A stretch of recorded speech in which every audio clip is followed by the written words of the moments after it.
I get this question a lot. How can I get into pharmaceutical sales or medical sales without experience?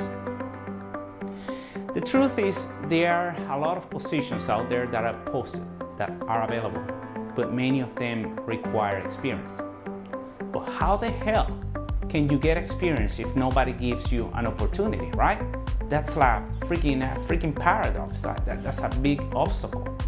But the fact is, absolutely, the answer is yes. When I came into this industry, I had no experience whatsoever.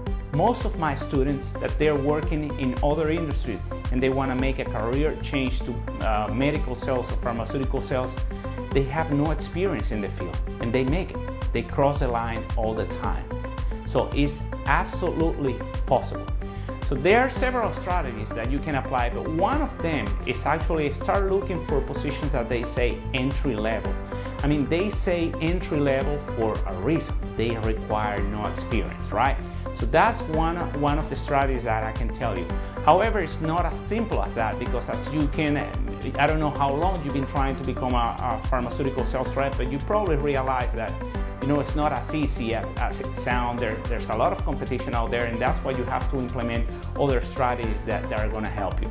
In the meantime, what I can recommend you is you can go to my website. I have right there the Getting Started guide that is going to tell you, what you need to start working on right now. There's a lot more information, but I'm going to mention some of the things that you should be working on if you want to break in this industry. Number one, obviously your resume. If you're not getting phone calls from recruiters right now when you're applying to this position, it's because your resume right now is not good enough. Second thing you should be working on is on your brag book. In this industry, it is a must. You have to work on that. If you have no idea, when I came to in this industry, when I started to apply, I had no idea, and that was one of the things that I was really lacking. It was one of my weaknesses. So in my website, there's a link there that says a critical preparation step. There's a guide there of how you can work, how you can get that brag book prepared, ready to go for the interviewing time, because you're gonna need it. In this industry, as I said, it's a must. The third part you must work on is basically interview preparation. This is a highly competitive environment. I'm not saying this to scare you, I'm just being straightforward and honest with you. Once you're prepared for the interview, it's going to be a smooth process, it's going to be a lot easier. But if you are not ready, if you are not prepared to be at the top of your performance in those interviews, it's going to be really hard to do. So you have to really get knowledge on that. Another thing that you have to pay close attention to is your qualifications. Make sure you have a bachelor's degree, because without a bachelor's degree, you have no chance to be in this industry. If you can work in building some sales experience, that's going to give you an edge as well.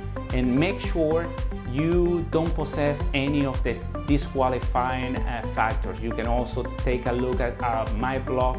I talk about them, but if you have things like a DUI in your driving history, if you have a bankruptcy in your record, that can affect you. It really depends when it was and all of that. It depends on the manager, but you should have a good knowledge of what's in there. If you have a horrible, you have a felony in your criminal record, that's definitely not going to help you to break in this industry. But once again, I encourage you to go to my website, check my blog, register in that blog, because you're going to receive information that is not available anywhere else. And those tips are really necessary for you to be able to break in this industry.